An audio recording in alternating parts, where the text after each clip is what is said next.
What you're about to see is pre-alpha footage of Owen to Destruction. This was recorded months in advance, so there's still some placeholders in-game. We're really hard at work right now and can't wait for you to get your hands on it at release.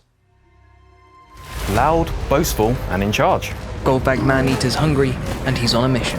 Golgfag sets up his camps, takes on some contracts, beats up everyone in the area, heads off again. Money, meat, and the open road. Life's good when the loot's flowing. What more could an ogre possibly need? Golgfag Maneater. Are you his friend? Or his food? If you've coin, you can placate him. At least for a time. Yes, if the price is right, Golgfag will fight for any cause. But there's one closest to his heart. His stomach. Forget fame, forget sprawling hosts and great nations. Golgfag hungers for bounties and meals of mammoth proportions. And lucky for us, we've stumbled upon a buffet. I don't know why Ostland and Nordland are fighting, but they've money and hate enough between them to keep us interested for a picnic or two. We'll bleed both sides dry and move on. An easy feat with the Maneater trait. Increased income from post-battle loot and decreased upkeep for Maneater units makes Golgfag a ravenous plague of an ogre.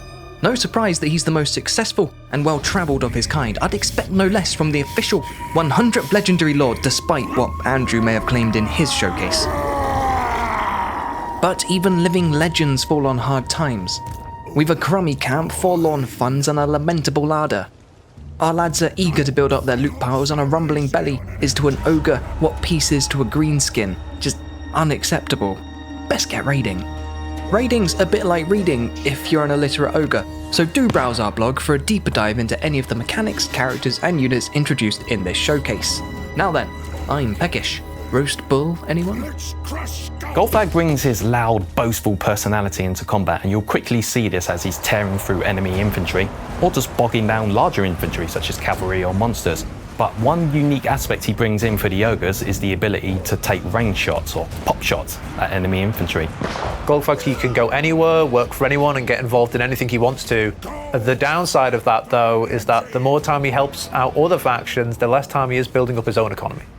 Golgfag sets up his camp, sacks and raises to get all the meat and loot he can from the surrounding area, and maybe he finds a contract to work for someone. He'll go and take on their enemies, beat up them, and then he finds the next contract somewhere else.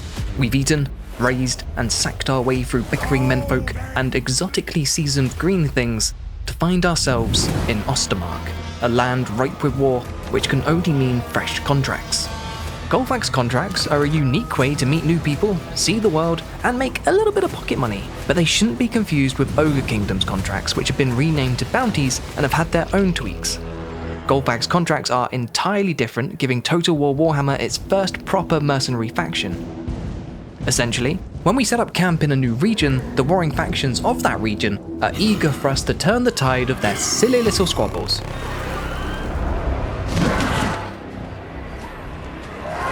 Yeah, I get it, Count Batface, the Empire's real mean. You got gold, or are we just chin-wagging? Oh, now we're cooking. Alright, yeah, we're in.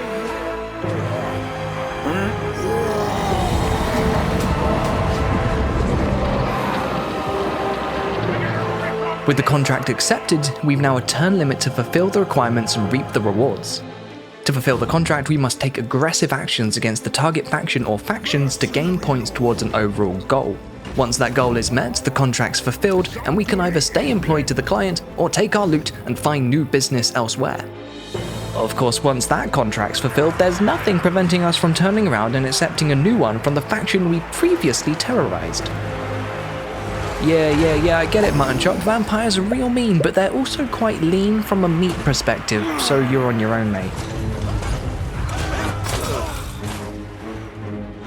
Set up shop, fight for the locals, eat the locals, take their gold, and move on. That's the life for Golgfag. Each contract takes us further and further afield, our camp forever trailing behind us. Wherever there is war, there are contracts. Some are tempting, but not always in the direction of our heart's desire. In this way, Golgfag edges ever closer to his mammoth meal.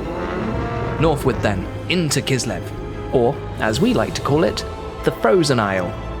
Contracts are really exciting. It's a completely new lens on the Warhammer world. Normally, you look at territory as, I need to go get this for myself. that's just my new expansion, but now you consider there's a nice contract here. Do I actually work for someone else and give the land to them? Maybe double cross them later and give it to somebody else. And later again, maybe it should be yours after all.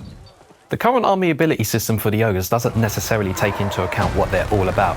They're these large creatures that's all about charging into combat and tenderizing any target that's in their way. Through the rework, we're going to be changing that, so every unit that's charging on the battlefield, the player will progressively gain points to spend on their army abilities.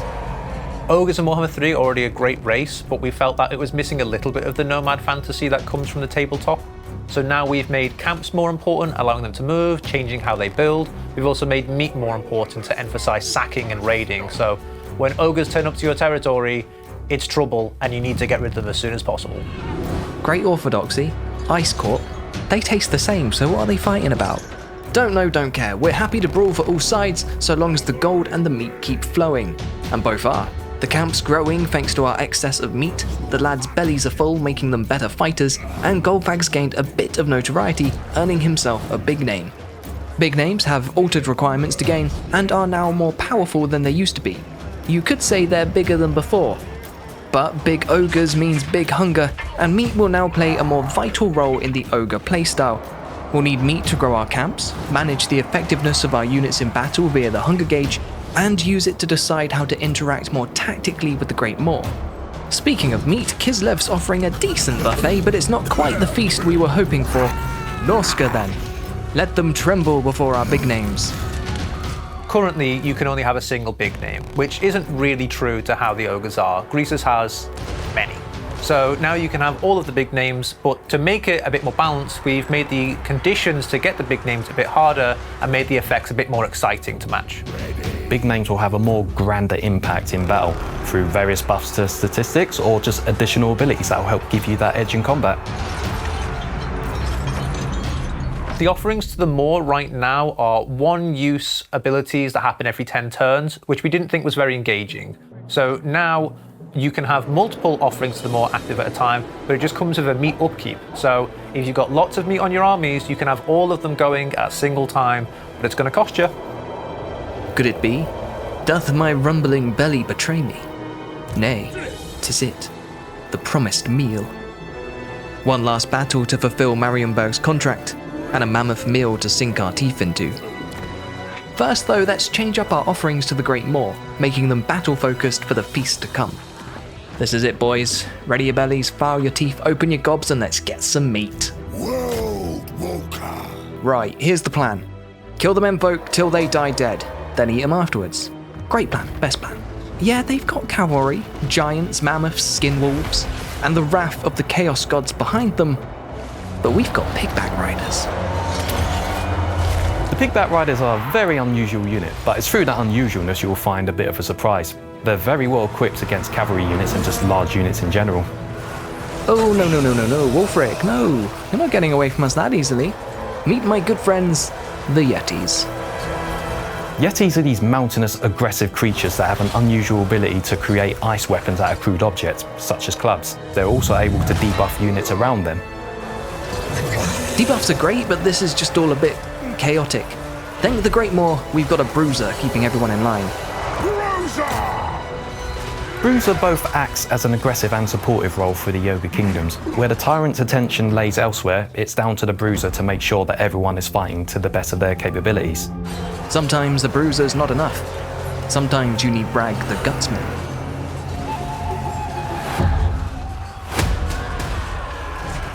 Bragg is a Reaper and an Executioner both in name and from the gameplay perspective. He's a terrifying figure amongst the ogres due to his taboo way of killing them. You know, this is shaping up to be quite the dinner party.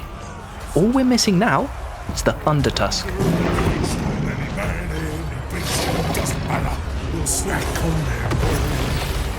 The Thunder Tusk is this large, hulking creature that's able to manipulate the elements around it to create ice projectiles. They scream and they run, but there's